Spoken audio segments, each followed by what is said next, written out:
X3, I think it's. They're working on that. When I remember when I got the PS2 emulator, they're working on that. PS2 emulation still isn't prime time yet, is it? No, it's not bad. I play the trouble is there's no. When I was last using it, there was no issue with analog controls because of the D-pad analog controls. If you ain't got the D-pad, obviously a keyboard is one off. So have you actually seen those analog keyboards? I've seen or heard someone talk of an analog keyboard. It's weird as. So I suppose I just thought the idea of like you could. I suppose it's an alternative to using a shift key. When you want to type, when you actually type an angry email, it automatically goes into all caps because you hit it really hard.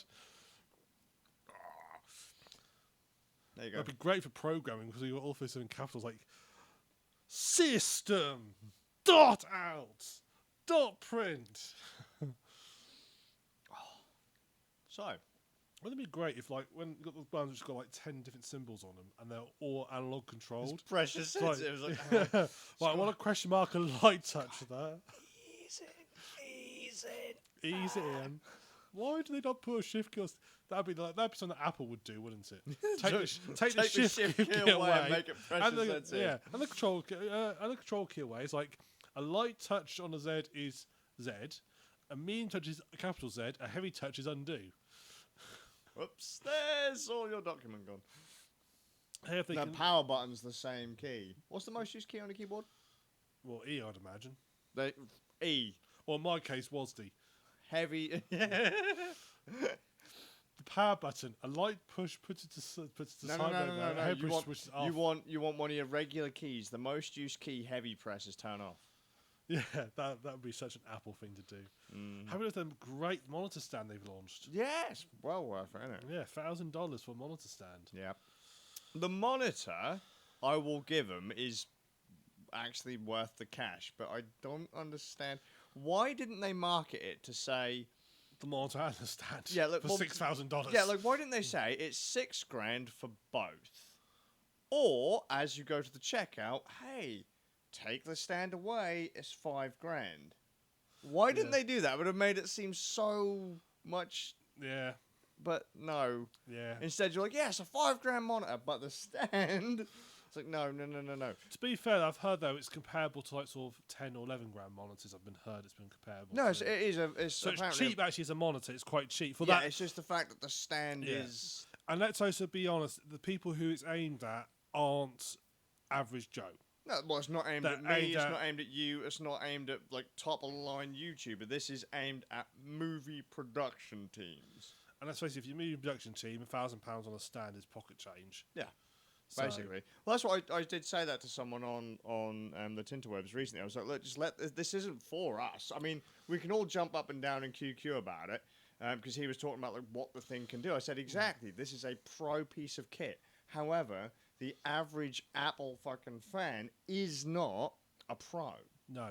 You know, pro piece of kit being sold by Apple, average Apple user, no matter how much they fan hard out, they are not pros. You need to look at it like the Red cameras. Yeah. Those Red cameras are bloody expensive, but they're not aimed at even prosumer. They are aimed at high-end professionals. Well, let's be fair, though. Some YouTubers use Red cameras. No reason to use That's what I mean. They're not. But there'll be some YouTubers who have that £1,000 stand. So but they're not in the right league. No. So that's don't QQ about it because it's really expensive. It is a pro piece of kit, and you're not a pro. I think what Apple needs to do is actually they need to have two divisions. They actually need to have the professional grade division and the prosumer division. Is what they need to split their product line. You know, have the pear division or the orange division. They can't do orange. Some other fruit division. Yes, it's some other fruit. That's the professional. Some other fruit division. Yeah. I would like the some other fruit pro, please. With the stand. Yeah. And that's what they need to do, separate it out. And because people don't complain about, you could buy, if you could buy an Audi or you could buy a Volkswagen, which would be about $5-6 grand cheaper, but it's basically the same car. Or you could buy a Skoda, which is cheaper still, but basically the same car. Or you could buy a Seat, which is cheaper still, it's also the same car. All from the same manufacturer. They're all basically the same thing underneath. Yep. Maybe a couple of different features. Just switched off luxuries here and there. But you're paying part of it because it's a slightly more luxurious vehicle. That's why what's really the difference between a £100,000, a million pound Bugatti Veyron and a high-end like BMW, it's like 56 grand. Yes, it does. It goes a lot quicker. But really, that's the only big difference. A shit ton of engineering. A lot more engineering. Yeah, but when you actually boil down to its features on board... Yeah, when you actually boil it down, it's still just you're a paying car for that the takes power. you from... Yeah. Yeah. That's the same as the Apple situation, really. Yeah. We're defending Apple. This feels wrong. I know. Well, you got to remember, though, Says the Apple iPhone user. Yeah, we have both been Apple users. And I mean, I used to love Apple hardware back in the day because it lasted for a long time. It was built well and lasted. MacBook Pro 2005 still boots. Yeah. Still runs. However, if you buy a newer machine, like from around 2012, they're shite. Absolutely shite. Yeah. What happened? Steve Jobs died. Well, there you go. I mean, like the iPhone, that for the most part, they worked and lasted for a long time. But then do you know what turned me off Apple in the end? They did some big back-end updates to the operating system, and a load of my software just stopped working. I was like, well, this is the only reason I actually use your operating system. It's not because it's simple. It's not because it looks good. It's not... Wasn't that when they introduced... Didn't that happen when they introduced Boot Camp, though? No, no, originally that was a thing. Boot Camp led over to... No, it was... You had Rosetta at first? Yeah. But then Boot Camp came a thing. No, well, my problem was that I was using some audio software, some live audio software, and they went from, I think this was like Snow Leopard, up to like the mountainous fucking... Mountain Lion? No, they went like, it might have been Snow Leopard, Lion, Mountain Lion. It was around Lion, Mountain Lion time, and then they went to like Yosemite and stuff like that.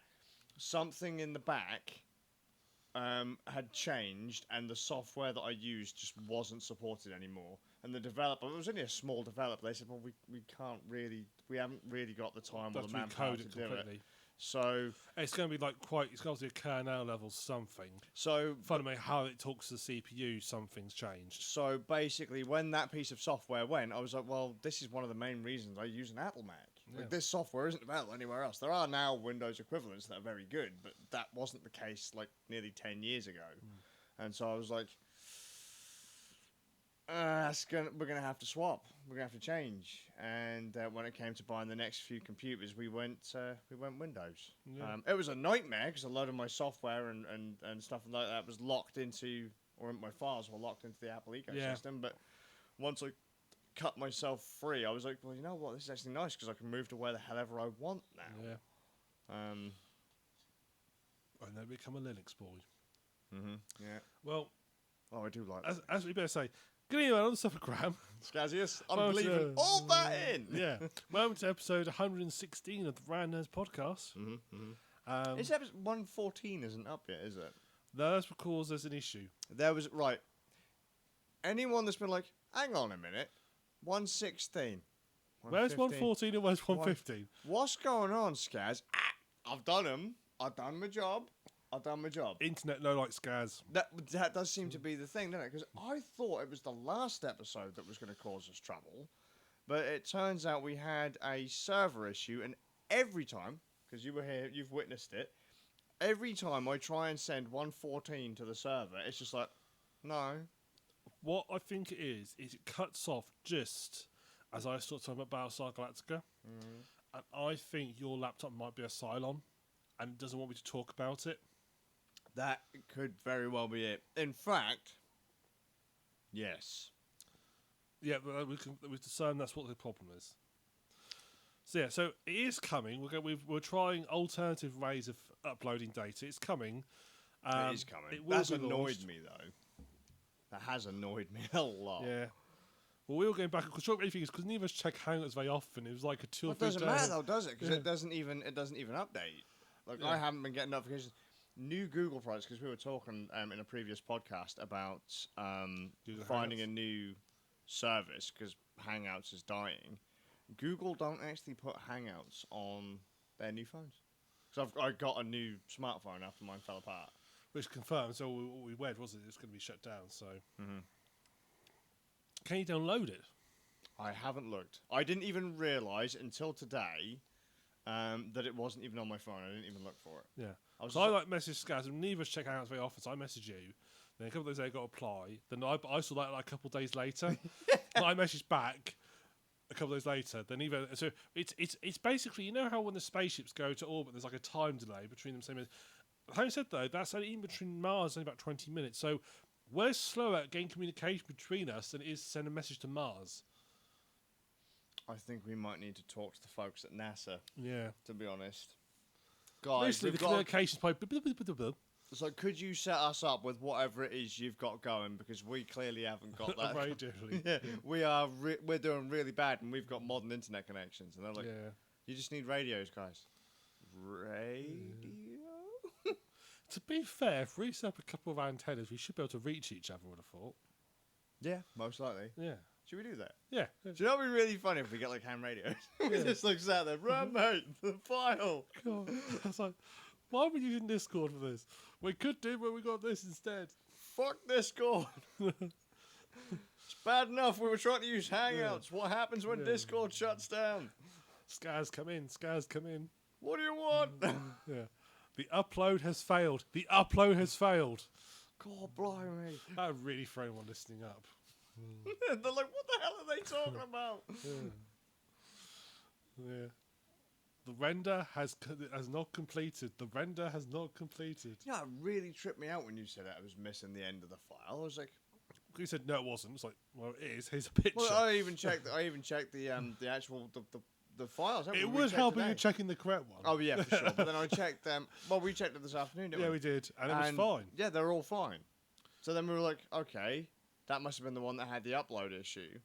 And then we tried to upload it again. I was like, no, I can't upload. I was like, okay, you could have just timed it out rather than spazzing and then saying. So I thought the whole point of FTP programs is that you like pause and resume it. Well, that was the whole thing. Cause it says it fails, or like we've been disconnected from the server because of a TLS issue, but it then continues to fucking upload it. And I was like, okay, cool. So we're completed then. Not a problem. Cool. Rock and close down. Done. No. The header gets across because all the file thinks it's 137. Yeah, but the fucking data does. No, the rest of it isn't there's there. no data there. The header's there though. Can you not send out the back half? So guys, we're gonna have to do some jiggery pokery here to get this to work. Yeah.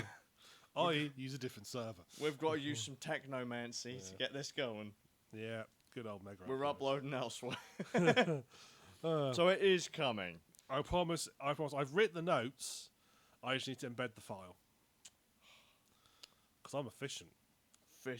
Was that the one that I did the very day that it was done, or? You've done most of them pretty quick. I was going to say 1:15. I did it on the afternoon. Your turn has been pretty quick because I've been actually quite good too because I've been literally because I now have Sundays every Sunday off. Mm-hmm. Then after the podcast, I'm sitting down on the Sunday when all the family's gone out, put YouTube on the big television, and I'm watching our podcast on my the laptop. big television. Yes, because there are many small televisions around the my big television. monitor's only. I've got an ultra wide monitor. For a minute there, I thought you were going to say I've only got a 12-inch monitor. I was like, how do you work, Rams? Yeah, well, why would you need anything bigger than that? I've got a 12-inch 8K monitor. CRT. Yeah, so I was 12-inch CRT. I've got me a Sony PVM. Yeah, I might eventually upgrade to colour. I've got my terminal here. Yeah, that's more my thing. Yeah, I mean, just a bug again games run on Windows 3.1. We just got Fallout 76 working on fucking DOS. Yeah. Did you, boy? Yeah. Look, I can't see anything. It even runs faster. That's one of those. Let's look at text adventure, so it comes out. You're standing in wasteland, and are there any Perly? Because I know Linux is technically Perly command line based operating systems left that can are all modern compliant, can run everything. Well, just no, Linux is. That's what I know. Linux is technically Unix. Yeah, really. Just don't store. Well, I mean, as in, there's no GUI available at all. Because obviously, Linux tends to come bundled with GUI. You can store without it, but I was going to say, yeah, but is that not the same for BSD as well, though? I can't think it's BSD. Well, technically it has because PlayStation's got a GUI, isn't it? That's BSD, is it not? Yeah. Oh, I mean, you can install. Command You can install GUIs, but I can imagine. Because I mean, you just install a server distro. Yeah. Or a server variant. I want to be an operating system that actively prevents you having a GUI. If you try no GUI for you, scrum. No, you try and store GUI and it goes, I'm formatting that file. Yeah. Every time you try and install a GUI, I'm just going to wipe all of your drives. Yeah. Just like you were saying about a little SQL trick. Yes. SQL programming is a thing. Yeah, I had someone. I met someone. So like, well, I'm going to be like, you're going to IT. I'm going to learn programming. Oh, right. Oh, what language are you learning? SQL. So I'm thinking SQL. Never heard of it. I've never heard of SQL. I was about a minute later. I thought, oh, they mean SQL. I thought, because that's the only thing I could think that you get the name SQL. I thought, and I went, and I thought I didn't have the heart to say that's not a programming language. So I just said, it's a language. Good job, Ram. Yeah. Good job. I was trying to be diplomatic there. And then But that really stung me when she said sequel. Like, he tells me a little something, and I say to him, "No, that's mean, Ram." Drop star from star. Delete everything from everything. No. That is called a backup test. That's what I said. It's to see how good your backups are. You're a mean motherfucker. You do that, and the next command you use on the terminal, which is sudo. No. Sudo, was it -rn, isn't it? The command that fucks Linux up completely. There's loads of those. No, mate. but it's I was just going to say like sudo and then anything install. Sudo package. No, this is it actually wipes like the main operating system. It's sudo. It's something like sudo-rn, isn't it? I don't know if that direct. I don't know if they'd actually allow that, would they? Apparently. I mean, I'm sure it's something like sudo dash. Because I was going to say that you're talking that would be remove everything from said directory, but then you're talking about root, so that would be. It's really easy to fuck up Linux. Oh yeah. In the grand scheme, but then it's also really easy to get it all back. I think it's sudo-rm. The sheer number of times that I've fucked up my distro doing something really daft and not thinking about it, and then gone, well, better get that up and running again, and because as long as I can still type in commands, I can get it all back. Modular. Yeah. Ram's looking stuff up. Don't worry about it. I'm looking up. Ah, here it's sudo-rm-rf. Yeah, sudo remove. The Windows version's command is format C. Basically, don't do that. If someone says to you, hey mate, type in sudo space rm space tac-rf and then /, don't fucking do it. Yeah, it raised everything on the hard drive. I was going to say, because that's telling it to remove root. Yeah. Everything from root directory. So with root privileges, remove everything, including files from. So do that after you do the drop. That's called covering your tracks. After you run drop star from star. Like, or drop wildcard from wildcard, as supposed to be technical. It's like, oh shit, the machine has just nuked itself. Oh, what happened? I don't know. It's my first day. And all of a sudden, look, the power drill just slipped multiple times into the hard drive. Yeah. And then a bucket of water just flew over the server cabinet. I mean, I don't know what's happening. I don't know why the sprinklers activated in that room. Why have you got sprinklers in there? I don't know. We don't have sprinklers in there. And all of a sudden, the magic smoke escaped. It's hard to keep magic smoke in the machines, you know? Yeah. I had someone come today, and he came in and he said, he said, cutting through something and bought a power tool back. So I was cutting through something and it started smoking out the sign, stopped working. I said, well, there's your problem. You let the magic smoke out. I said, they put the magic smoke to make it work and you let it out. And it took him a second to twig what I just said. Then he laughed. I don't know if it was polite laughter. Or, you cunt. Yeah. How bad for you is magic smoke, by the way? It's really bad, isn't it? I'm sure Isn't it must be pretty bad. I was going to say, I had a I mean, router. I wouldn't want to saw like go down. Oh, magic smoke, whiff. I actually had a router a while ago. A bad power supply was plugged into it and it popped. But it still worked. It's probably full of heavy metals. It would just kind of magic smoke. I'm now going to Google blue smoke electronics and find out what it's made out of, and it's going to be all bad stuff. What is magic smoke made? It was yeah. Well, it wasn't very. I mean, it doesn't work anymore, obviously, but I quite like that thing. Yeah. It's probably What was it? An old D-Link router. It's even got a Wikipedia entry for magic smoke. You got to keep the magic smoke in there, mate. Magic smoke, blue smoke, angry pixies or the genie. For the caustic, that is a good start. Oh Smoke shit! produced by severe overstress of electron circuits components, causing overheating and accompanying release of smoke. Smoke typically smells of burning plastic and other chemicals. The colour of smoke depends on which components are overheating, but it's commonly white or grey.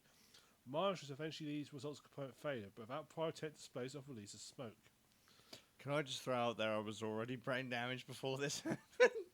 Yeah, you knew it was going to be good. So it says caustic smoke. That means good for you. No, it's base. Acids are different. It's good. Acids He's corrode. now having an argument with my wife. It's good for you. It is. It's brilliant for you. Sniff it. No, basically, if you start sniffing that shit, you are really unwell. Base, acids corrode, and bases neutralise acids. Alkalines neutralise it as well, doesn't it? That's a base. Yeah. So it's an alkaline. Well, an alkaline's a type of base. Look, can we stop going on, please? Go! Oh, wait, aren't you supposed to be... is there not a wee spaniel that's supposed to be... Sorry, I'm just...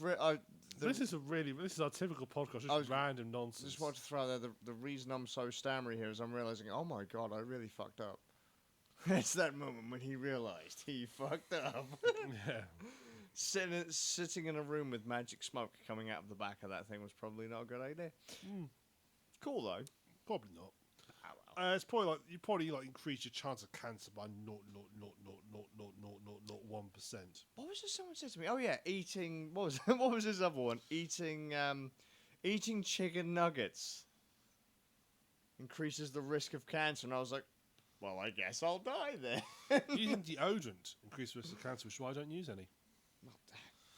In that case, I guess I'll die then. Yeah, the thing is there anything against cotton? Not yet. I'm sure we can find something. Water? Now, it's a known fact that everybody who's ever died has had water inside them. I guess I'll die then. Yeah, it's nearly. Do you know it's trace of water found in every major Wait, water hang course. on. Nearly. Pure dehydration. Okay, I'll give you that. I'll give you that. I was like, what do you mean fucking nearly everyone? Yeah. You did say nearly, right? I think I was on nearly and I went to everybody, but I'll take nearly back because that is probably technically true. Well, I reckon he was on dehydration. There's probably some water left. Probably. They tried freeze drying someone who's dehydrated to see if we get more out of them. Should we try it? Yeah, we've got a volunteer. Where's Bart? Yeah, we might find someone. I mean, in fairness, I did suggest to Bard, because I've seen Bard quite recently, I said, look, mate, you've died and come back so many times, but you're going to have to die at least one more time because I need to win that grave digging competition again this year. Yeah. And he was fine with that. Yeah. So he said, well, you know. I've ordered the laser levels. Oh, we're going proper pro this year, are we? I've got the GPS system as well. Defending the title. Yeah. You can't let those scummy bastards We'll, cheat us. we'll be letting the guys from the locals will turn up and they'll be there with their shovels and that's it. And we'll be there. We'll be the foreign aggressors with all of our high-end technology. You see those things that use to plant bulbs that like go down, sort of clock together and lift up. I'm thinking building one, getting it engineered, so it's precision engineered.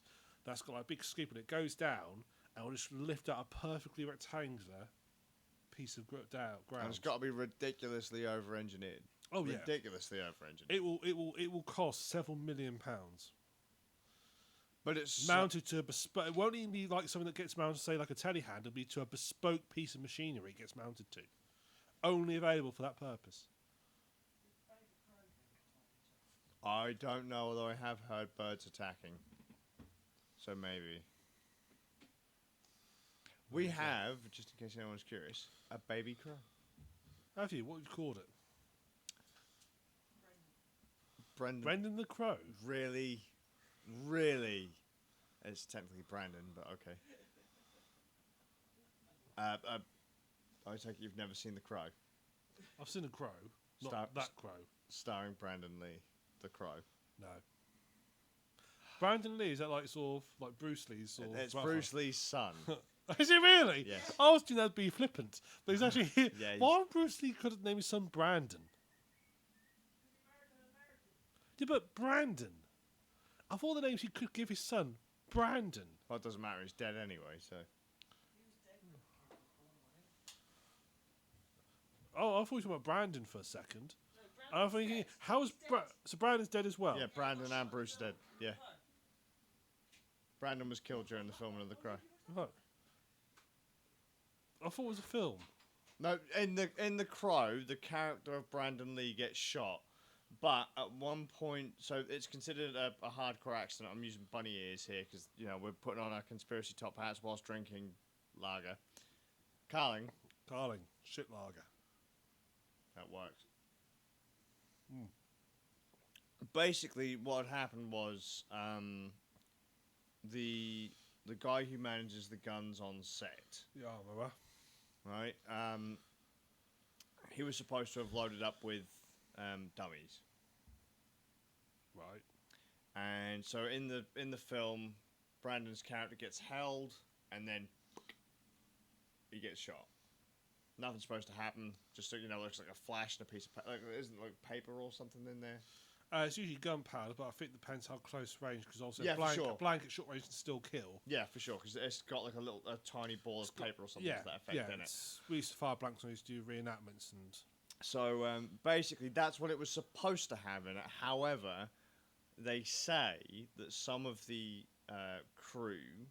cast and crew, were fucking around with some of the guns without this guy knowing, and they were shooting at birds on set or something to that effect.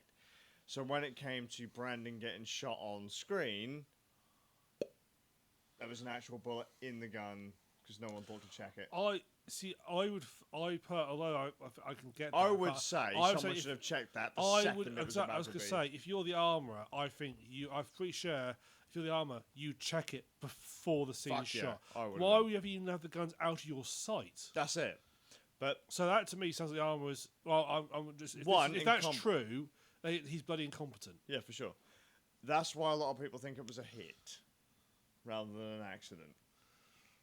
No, I think it's incompetence. For sure.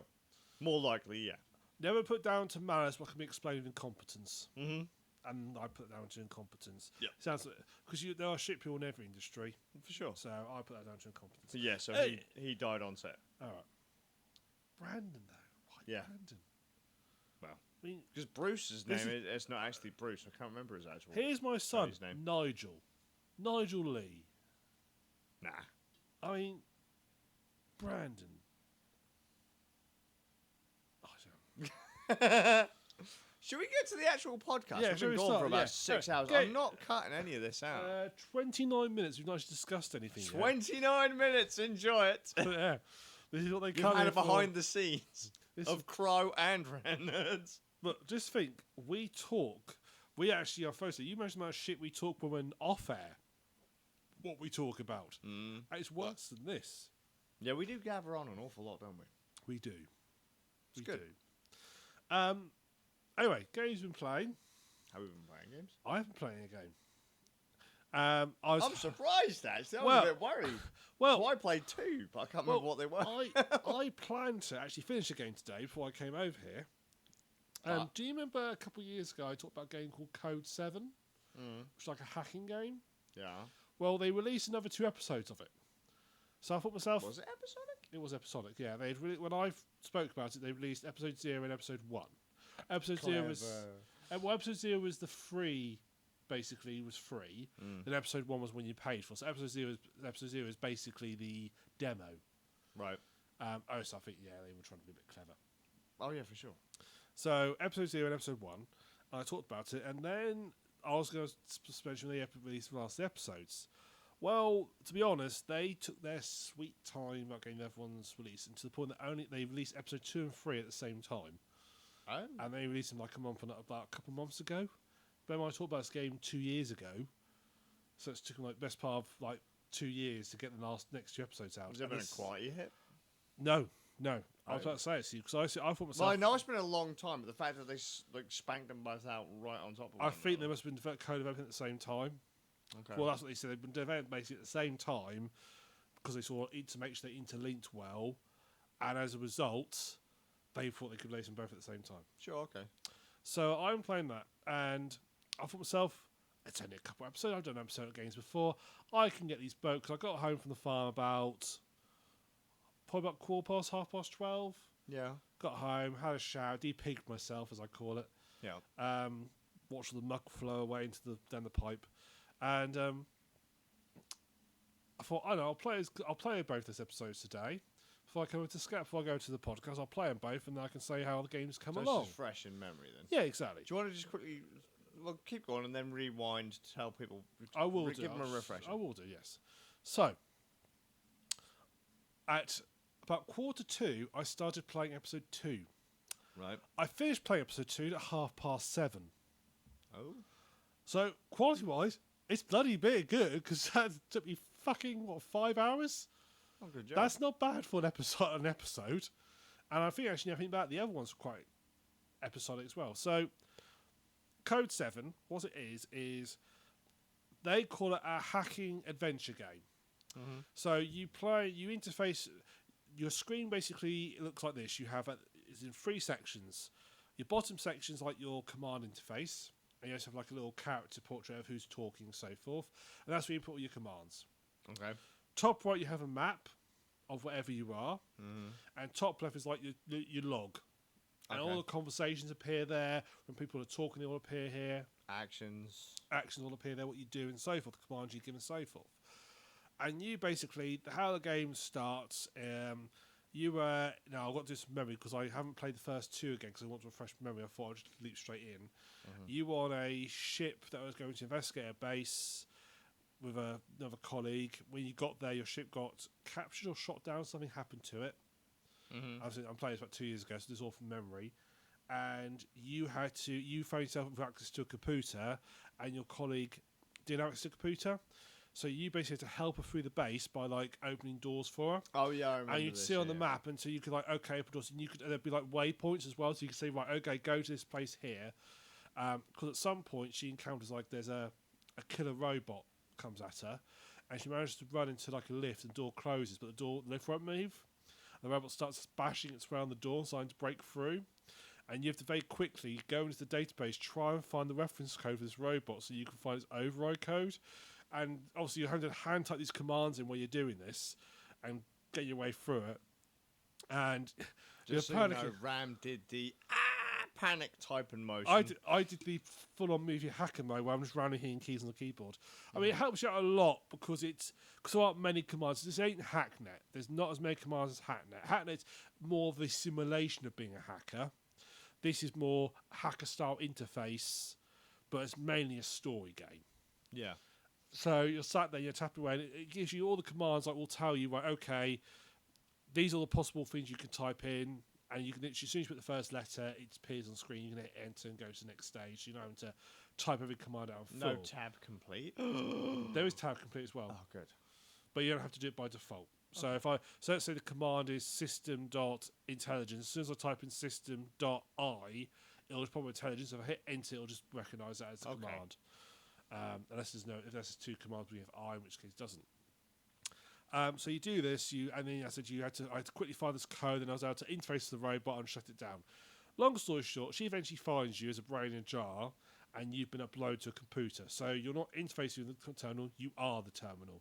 All right. And you have to help her get off the base by navigating through patrols and so forth, by telling her when to move to the next locations to avoid patrol routes.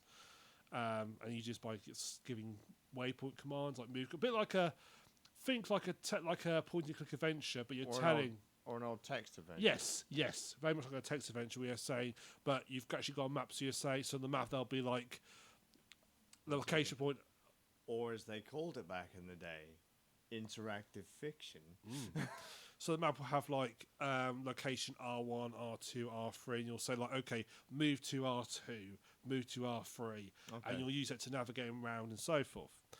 That's basically how the interface works, and yeah, that's basically how the basic principle works. So it's like you are interacting through a terminal, but I said a lot of it's story focused. So when you're talking to people, you'll be getting like responses back through your terminal through using the number keys 1, 2, 3, and it's very heavily leaning on the story side of things. So there'll be dialogues of characters. You can do things like you can take control of microphones and rooms, listening on people. You can, obviously access. You can navigate your way through a network by jumping from computer to computer to computer. They have to be networked together. So some networks you might have like air gaps in the network, preventing you from jumping from one systems to another. You can do things as long as you're nearby. As long as one of your characters who you don't control, you do sort of control them, but they are their own people. They'll do their own thing. As long as they're there, you can, and they're near a computer, you can access it. Okay. It's all like carry you around almost. It's quite good because it works very much like a bit like text, very much like almost like a bit like D&D. So a character will go into a room and go, right, I'm in a room. It's obviously the bedroom. It's an absolute mess in here. There's a bed that's got lots of pillows on it. There's a suitcase that appears to be open, a desk with stuff strewn all over, and a bookshelf with some books have been rearranged.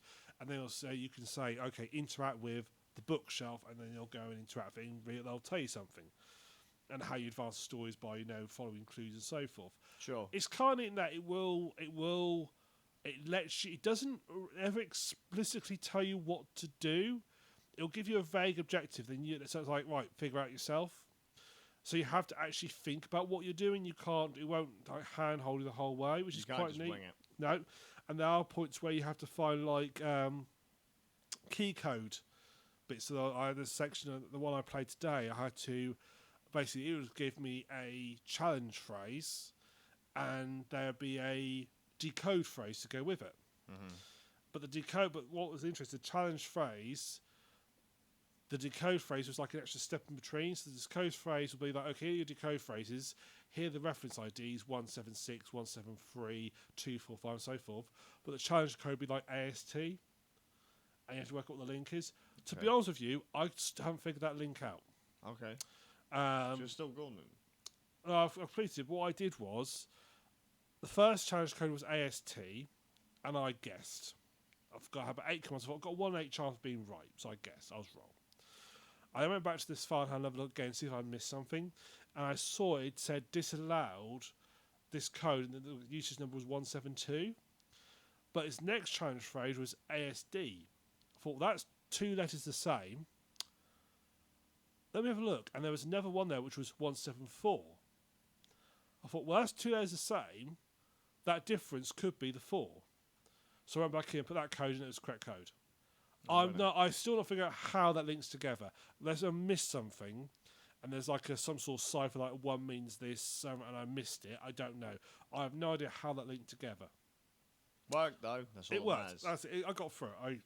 It was a guess, but it was a logical guess. As long as you can do logical guesses, and you don't know how they're right, and that was it. I don't know how it was right, but it worked. So that was episode 0. You are in space. Episode 1 takes place on Mars. Your ship you're flying back with, because basically there's an evil AI, and it's trying to get back to Earth, and it's going to take over the world, basically. And it's is it not satisfied with just one world? No, it wants to take over Earth, really. Oh. So you end up very career driven. Oh, it is. Well, you end up where you ought to have Earth, don't they? You end up crashing. Has anyone ever told them it's a shithole? Yeah. And that's why we left for other planets. Well, it is a shithole though. On Earth now, nearly everything's extinct. Pollution is horrific to the point that people there basically they suffer what they call doom lung or something like that. Right. Means that basically people growing up there, you're going to die from this pollution. If you live on Earth, you will die from pollution, whether it's soot in your lungs, something like that. You're going to die as a result of it. So people are trying to get people who can are moving off world. So it's doing it for the lols? I don't really know what its plan is. To be honest, it's not very clear what its plan is. It just is. It doesn't really. It's not explaining itself to you.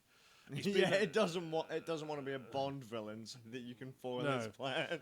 All it does is it says quickly. It's like, you may think this is weird what I'm doing, but you'll understand one day. It's like, okay. So on your deathbed, real life like you're just gonna be like, you're gonna be laying there, real life, just laying in this bed, dying. And you're like, holy crap. Yeah. And then I'll probably get a message on Hangouts, so I'll see it 3 days after you're dead. Yeah. And they'll freak you hell out. I'll figure it out. Yeah. I'll set a time limit on my PC. It's quite. Oh, actually, it's very good at world building. They really have. It's the story's been written by one guy, but he's done a really good job of world building and getting across. And it's a really involved story. I'm only on episode. There's 5 episodes total. They haven't released episode 4 yet, which is obviously technically the 5th episode because it's obviously episode 0. Yeah, 0-1. But I remember the last one. I think episode 0 took me a couple hours to get through. Episode 1 I think must have took me about 4 or 5, and this last one took me about 7. That's pretty good going. Again, it's made by about 2 people. Yeah, for sure. There are AAA games that aren't Yeah, anywhere near that. I mean, it helps the fact it's a simple interface. That helps. They're also being very clever. They keep adding in new mechanics into each episode. Now, I can't remember what they added in for episode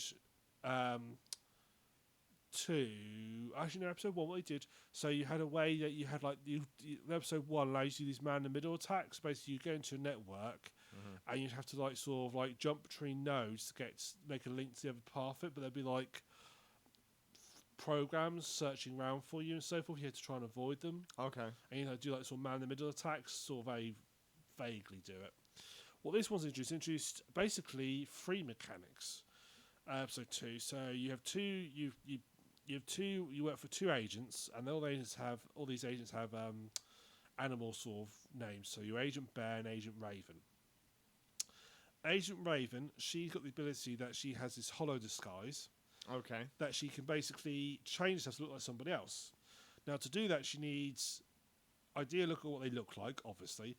Their face print, as in like a holographic face print. All the scanners use holographic face prints to read people.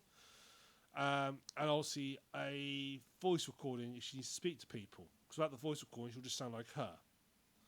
So it's okay if you're going somewhere they don't know what you sound like. She can sort of get away with it. But if she's going somewhere people know her or know the person she's infiltrating, she has to hide herself like it. She also says, like, be careful who you pick. Because if you pick someone who's there, I might run into him. I did accidentally do this while I was in a place where I disguised myself as somebody and accidentally went to his office. And I walked in the office and he just went, "What the fuck? What the..." And he just really had a "what the hell" moment. Then he suddenly realised, "You're a shapeshifter." And that was sort of like game over. Yeah, game over, man. Yeah. That's when you have to, I'd sort of like then hack around, try and find out who to infiltrate as, and then find data on them and so forth. She also had to. She might have to like encounter programs and AIs that might like challenge her back. Say, okay, if you're so and so, tell me about what's your date of birth, and then you have to find that information in advance so she can like try and answer the questions. And if she hasn't got it, she hasn't got it. Sure. The other guy, Bear, he has this tactical mode where he basically, he works similar to how the other one game, where you basically told people go here, go there, and so forth. What you have to do with him, you have to actually plan a route, and he'll follow the route waypoints to the target. What you can do with him, though, is you can like pause him. There's a control key, just pause him. It's actually, I think, a response to, because the trouble with the old system of having to tell people to go every step of the way, it was very easy to accidentally type in the wrong number and send them where you want them to. Whereas this way, because you plan it in advance his route he's going to take, and you just pause him, you can plan where he's going to lay low and where he's going to stop, and you just then pause him on the route. That actually works better. I think that may have a response to that other system to be a little bit all clunky to play with. Sure, particularly if you're trying to sort of navigate past enemies, it's quite clunky. Right. So he basically works his way through that.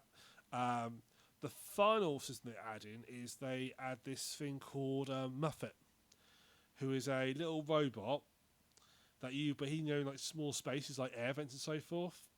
And his little mini game is you get the air vent, and there'll be a little slight corridor, and there'll be a target. And maybe button the door, maybe the target might be closed by a door. There's a button to open it, and so forth. However, you don't interact with them directly. You write a program. So you have to. So the program might be as simple as go forward, go forward, go forward, turn left, go forward, turn right, go forward, push the button, turn left, turn round, go forward, turn left, go forward, and it's you're one out of the those door. kiddie scripting toys. It's like Logo. However, you've got a limited number of lines. Oh. So at first it's all right because the lines generally match up with what you've got to work with, and the lines will match the solution. You have enough lines to do the solution, no more, no less. Okay. So it's pretty much like one solution to everything. And he'll just follow the commands, so forth.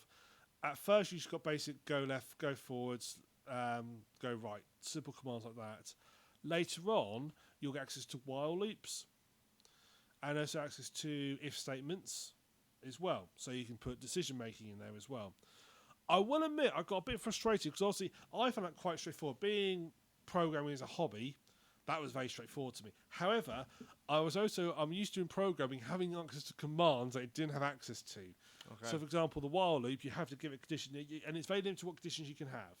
So it's all context based. There's no, you don't type in the commands yourself. So you just your main commands are go forward, push button, turn left, turn right, and that's it. It's all you need to do everything you need to do. Okay. Your while statement is you stop the while loop. So a while loop, for anyone who doesn't know, because I might be saying this, people might know programming, a loop just repeats itself constantly. Whilst the condition is met. And interestingly, this condition is checked at the start of the loop. So, okay, before I run this loop, is this condition true? If it's false, if it's not true, then I'll run the loop. If it is true, if it's true, I'll run the loop. If it's not true, that's it. The loop ends, and we don't run it anymore. As opposed to a do and to loop, which checks at the end. Subtle difference, but it can be useful programming. It's important. It is important when you need it. So in this setup, the while loop, your conditions are no wall right, no wall left, no wall front, or wall right, wall left, wall front. Okay. So whether those true or false. So there's no not statement in there. It's in conditions. That's the same for the if statements. It's the same for everything else. The trouble was, there's a point where I was doing a program and I had to use the command no wall left, no wall front. I didn't need to do that. I could just, if I was writing an actual program, I just write true because it just needs to execute constantly. It doesn't need to stop because my code will get it through it. I don't need it to stop. Right. I don't need a statement that makes it stop. So I just need to put on the while loop true so it never ends. And I was getting frustrated. I could do this so much more efficiently. The way you want me to program it is not efficient. I could say 5 lines of code doing it my way. Why is there no break statement that breaks out the loop? That got me a little bit frustrated, But again, obviously, they are trying to, people who don't know how to program, make it easy for them. One thing I did find interesting, though, was they say there's a tutorial of how to do it. So the guy speaks to you at the start of the first bit, okay, this does this, and there's like 3 levels of it, which get harder and harder. He never gives you any guidance for the other 2 levels. It's like, okay, if statements do this, try the next challenge. Okay, next challenge, right? I'm not going to tell you any. He's just silent. It's like, we're not training anybody here because no one knows. You have to work out for yourself how to solve the problem. It's like, well, for the tutorial section, I think you should tell people. Or give them the idea of what you can do. Because I found it quite straightforward because I know those tricks already. Yeah, for sure. So I would think that would throw a few people. I can imagine a few people getting stuck on that section. So those big acts, and I said it's brilliant. Basically, it's. I was surprised actually how much bigger each episode's got. I was a bit worried it's going to lose itself a little bit as it's been like 2 years. But no, I was fully engrossed. So I was quite happy set for the next sort of 7 hours. You gave it rave reviews last time. I did, yeah. Remember, yeah. I mean, I was sort of getting a bit wary of it because I will admit, when after a year nothing had come out, no except it hadn't come out, I was I like, think I ended up hitting development hell. yeah, I think this is vaporware. Are we never going to see the end of this? And so I was a little bit like that. But now for released next 2, there's only one episode left to go. I think it's going to be a really neat little game. But yeah, I do heartily recommend it if you like. I said it's not. Don't think uplink. Don't think hacknet. Think that style. Think it's more of a text. It's closer to a text adventure than it is to a hacking style game. Sure. Although it uses a lot of the sort of motifs of hacking as its backdrop. If I'm honest. But yeah, really nice little game. Cool. So Skazz, have you been doing anything? I have. I'm now trying to remember what the hell they were, though. Last time we were talking, had been playing Crackdown. Yeah. This time round, I decided for the lols. Oh god, I think I might have played 3 games since last time. Wow, that's Terrifying. it is. I have a question actually. Did you ever finish Final Fantasy VII? No, I reached a stage where I reached a roadblock, not a difficulty roadblock, but like Your ability to process shit. yeah, got like knocks on the head. I got to the arcade place, the Gold saucer. gold saucer, Awful. and I got there. It's like it just killed it for me. I was like not a struggling. huge fan of I the was saucer. struggling through it. It's like, and this wasn't long after I got that stupid cat Sif character. Yeah. I hated that character. I fucking hated him. It's like he's just stupidly common character. I don't want him in my party. I want him gone. I want to erase him from the game. He's handy later, but I don't give a shit how later. He's never going to be in my party. well. So unless apart from when he was forced to be in your party. No, he's a handy story element. Well, I'll happily expel that part of the story because I hate him. Stupid. I don't want the comedy character. I've got cool characters in my party. I don't want Cat Sif in my party. And I got to go. And after I got to Gold Saucer, I was like, I just couldn't go Did you get on. to the point where you? So minor spoiler for a little bit ahead. Did you get to the point where the murder happened and you get thrown below Gold Saucer, or did you No. literally just? No, Wow, you missed some massive character development there. I was really wrong for it. I got to Gold Saucer. I'll be honest with you. I literally I can't. I just sort. It's almost like I just sort of. It just burnt out of it. It just knocked me out of the game. Yeah. And I just I'll like admit I do can't. dread I Gold can't. Saucer. I can't play it. It's one of the things I thought I'll have to come back and play this at a later date, but I've just never gone back to it. I recommend that you do, because there is some pretty hardcore character development coming up. Yeah, I mean, I was liking it all the way up to that point. There are a few points in Final Fantasy VII where I do want to bite through a table, even myself, because one of the things I've been doing recently is playing through Final Fantasy VII. Oh right, well, because have they done the relaunch yet? No, the remaster hasn't come out yet. Because I was thinking I might pick up the remaster. See, I worry about the remaster, and I've talked to Bard on stream about this. That Final Fantasy VII is very anti-corporate. It is, you yeah. know, and It's very environmentalist as well. yeah, there's a lot of very interesting parts in Final Fantasy VII that I think wouldn't fit today, and I worry that in the remaster they're going to pull them. I would imagine the bit I can see him pulling today would be the bit where he has to pretend to be a woman to get into that guy. Yep. I can imagine him pulling that section. Yep. I mean, I didn't find it offensive. I could see how some people would think it'd be a bit. I could see how some people might consider it. The people who probably would, the group who would, in theory, should be offended probably won't care. But some people who aren't in that group will find it offensive on their behalf. There are also parts you got to think that Eris is actually quite a sassy lass as well, isn't she? She's very forward. I imagine that would be rewritten. You think? I think that actually that would being assassin would be ideal. I would have thought they kept that going, if not make it worse. So because she's practically throwing herself at Cloud right at the start, as well. So I think we've got a definition of sassy. No, because she does have a bit of sass there, but then there are parts where she's literally throwing herself at Cloud.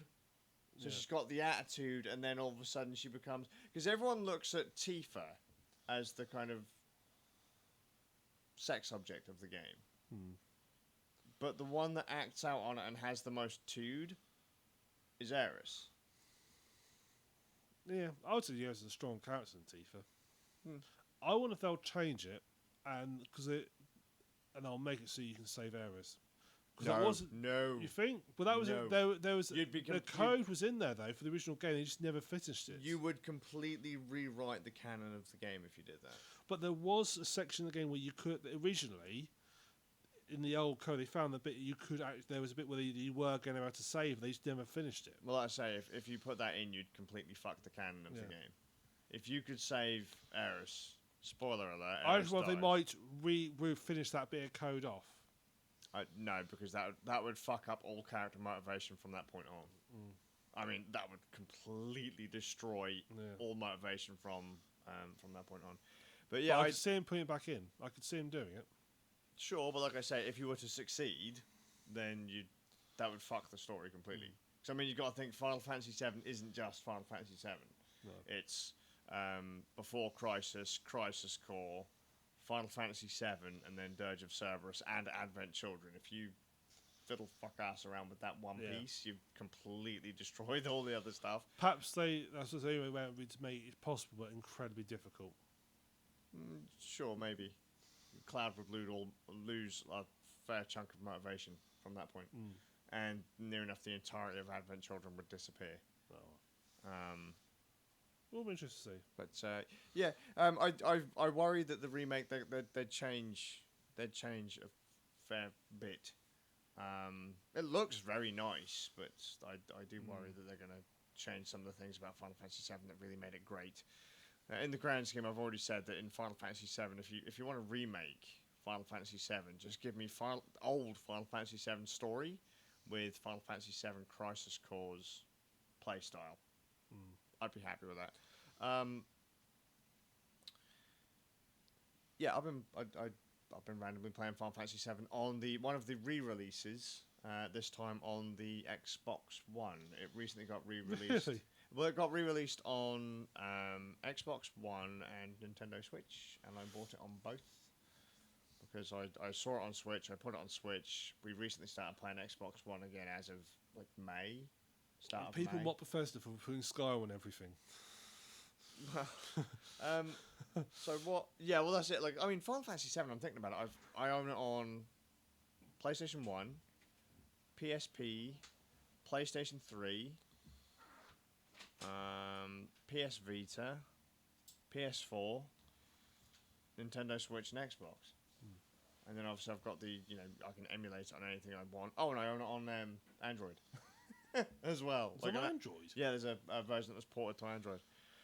So I own it on a lot of platforms. It's one of my favourite Final Fantasy games.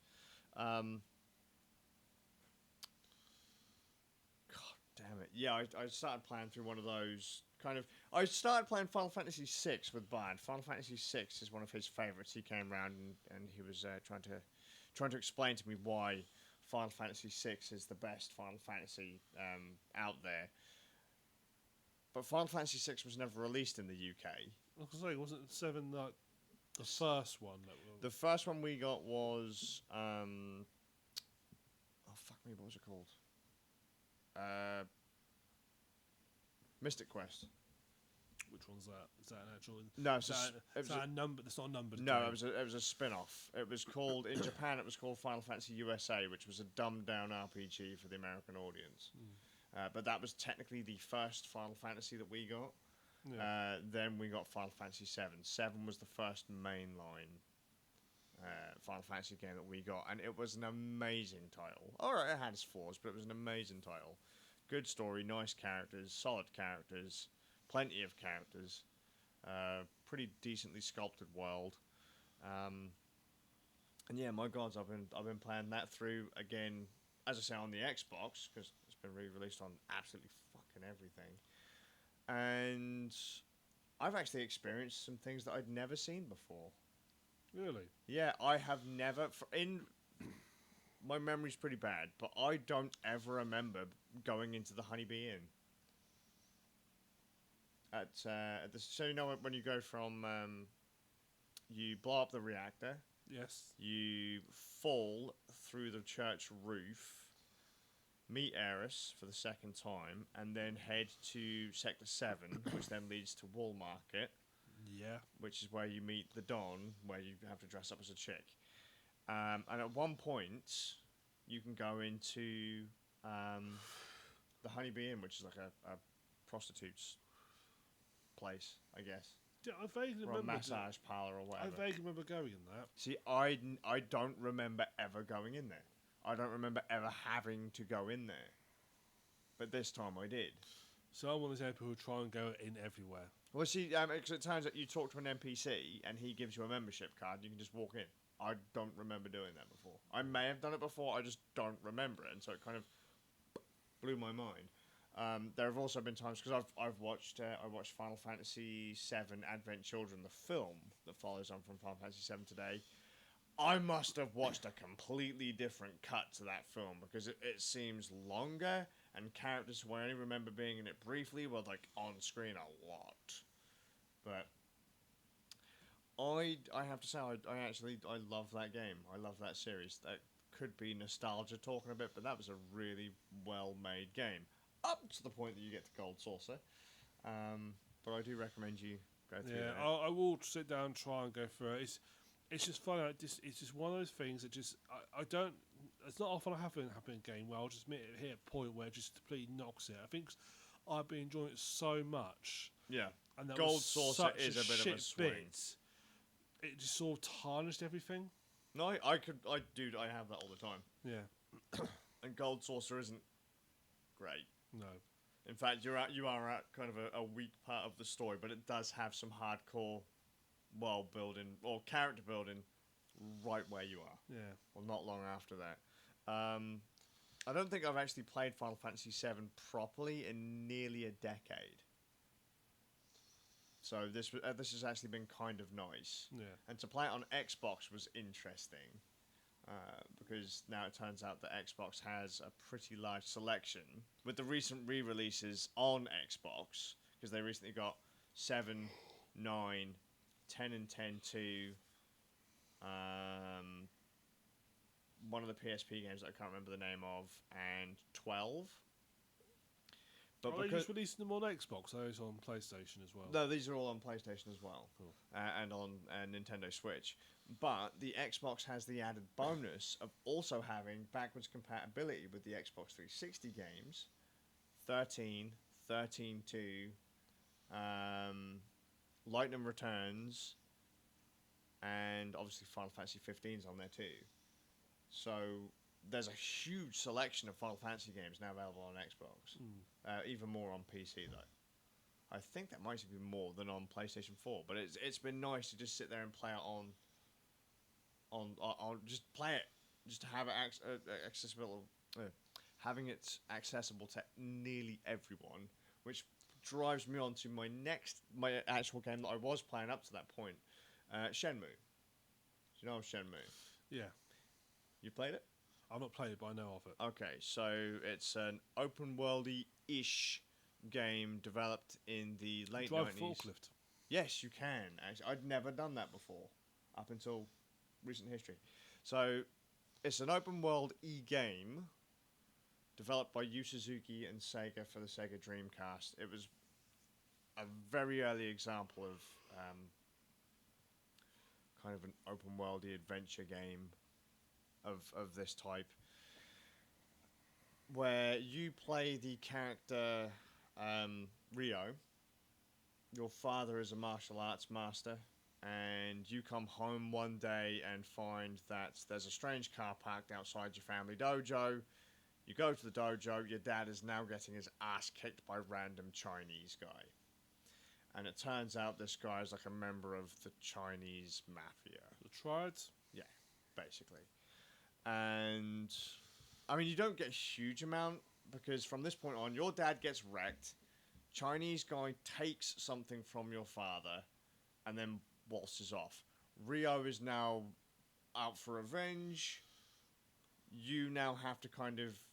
All you have is literally, it was a Chinese guy that killed your father, and the car they were driving.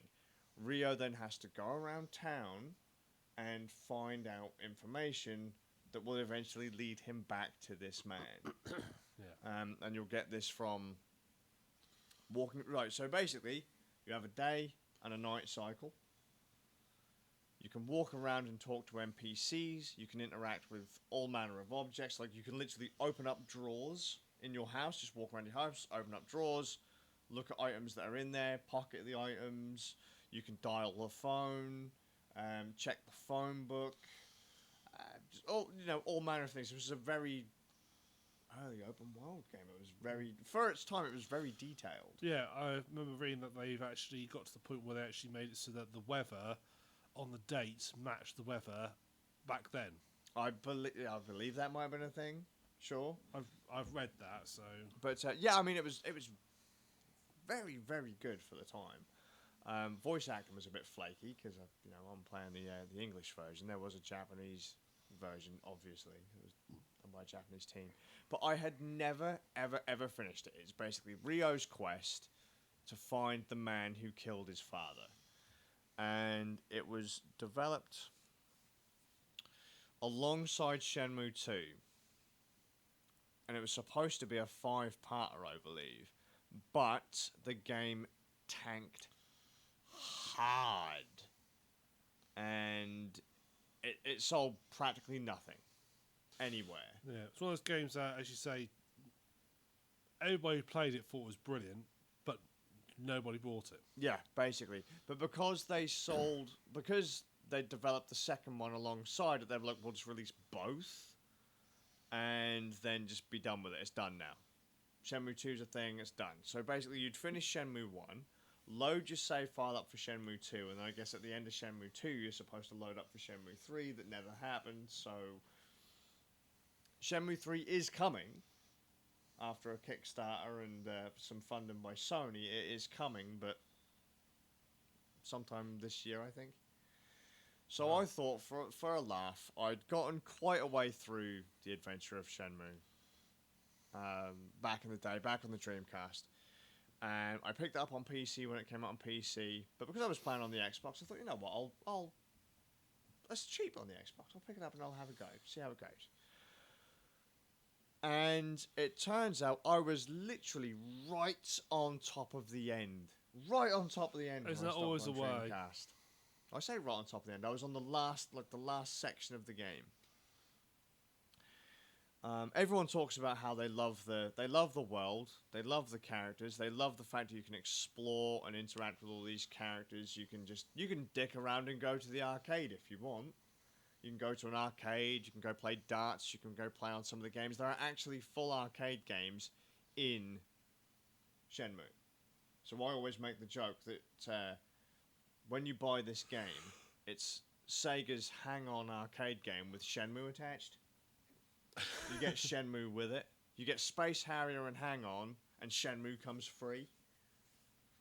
But anyway, yeah, so you get to dick around, interact with all these characters, and Story of Revenge. And years and years later, I mean, when did it come out? Like 2000, 2001?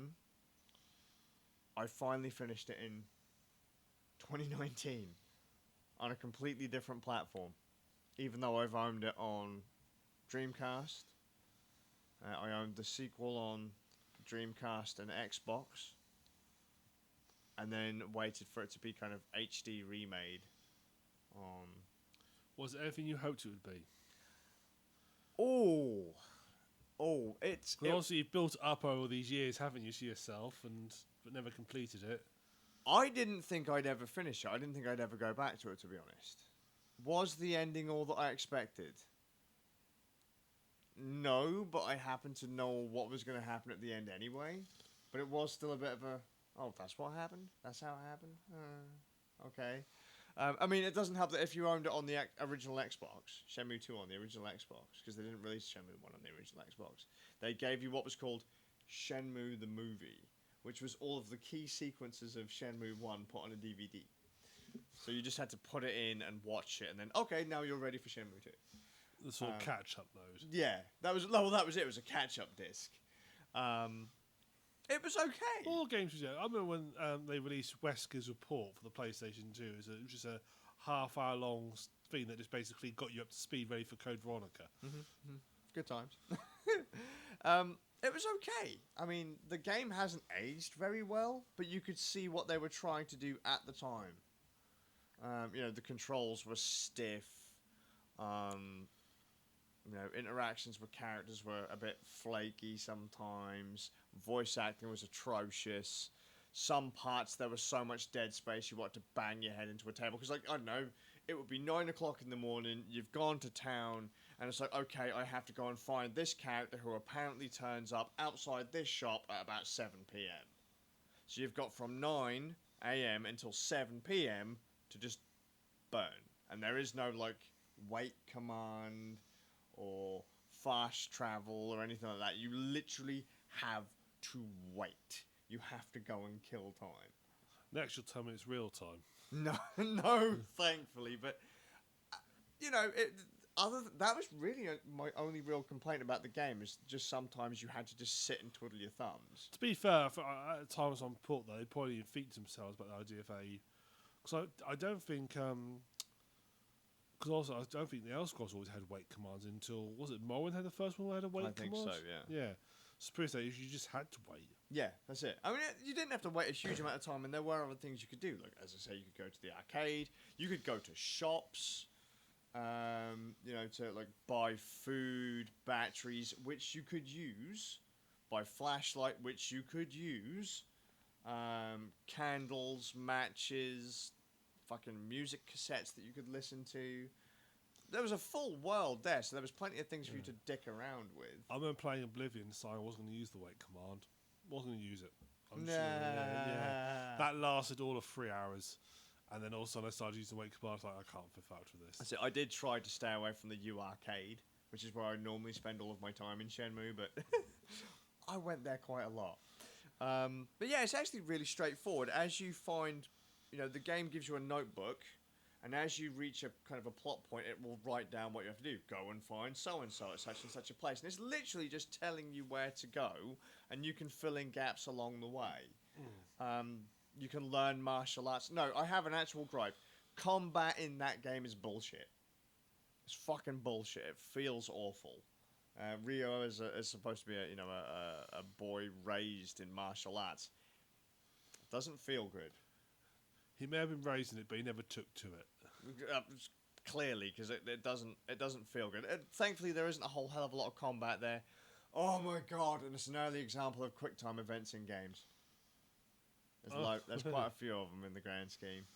Although thankfully they do just literally say, "Oh, you fucked this up, replay," and it'll just redo that scene again.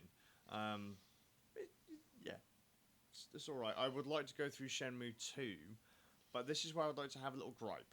Okay, I can't really explain Shenmue 1 very well other than saying it's an open world revenge story, go fucking play it. Because Shenmue 3 is coming out, Shenmue 1 and 2 are available on near enough everything, with the exception of Switch. Here's my beef. Shenmue 3 is only being put on PS4 and PC. Ram is just reeled back from the microphone as if to say, what? Why? PS4 and PC, it's a random combination. Yep. There's a lot of games that are only on PS4 and PC. And he's thinking to himself, right, so hang on, so it came out on Dreamcast. My first thought was, it's got to be a Microsoft thing. It's got to be something Microsoft have done to them. Nope. Or haven't done to them. Or it's got to be a Sony thing. It's a Sony thing. So Sony said they would fund marketing if there was an exclusivity deal for the PlayStation 4. However, it turns out Sony have actually pulled that because since about 2015 they've barely done dick. So we're all wondering now, is there going to be an Xbox version? Because if there's an Xbox version, that now means that Sony has no faith in the product. And they're now trying to grab as much cash as they can. Or, the developer or the publisher is trying to grab as much cash as they can. But does that mean that the game isn't going to be That's a bit harsh. They very much want as many people as possible who play the game rather than tie themselves down to one system. Sure. But then that means that Sony has looked at it and gone, we don't want to pay for the marketing on this. No. Which is worrying. But to be fair, the first few didn't sell very well. You can only understand that. Yeah, for sure. Because when they when they took Shenmue around, Microsoft didn't want it. I don't think Nintendo wanted it, and Sony was a bit on it. And they said, "Look, do a crowdfunding thing. That'll give us a gauge of the interest in it, and if it's successful, we'll market it." And that's what happened. But Sony doesn't seem to be all that warm to the idea of Shenmue 3 anymore. I want them to release it on every platform. Please give us Shenmue 1 and 2 on Switch for a start. Right? We've already got it on Xbox. Shenmue 1 and 2 on Xbox One. They're on PlayStation 4 as well. Give it to everyone. I know it's not a huge seller on Xbox, but please give people the opportunity. Don't force them to go out and buy a PlayStation if they want to fucking play this game. If you don't already have it. There are some people out there who don't own, and if it turns out that you're gonna, because I don't know if this actually worked on the HD remakes of the game. I don't know if your save file from HD remake of Shenmue 1 carried over to Shenmue 2. My God, if it turns out it does carry over from Shenmue 2 to Shenmue 3, I'm going to be fucking furious because I've been playing it through on Xbox. Shenmue 3 isn't coming on Xbox. Yeah. Give people the opportunity, please. I do not like console exclusives. I don't. I look at the number of games coming out in the near future, even some fighting games that I would like to play. They're not coming to Xbox.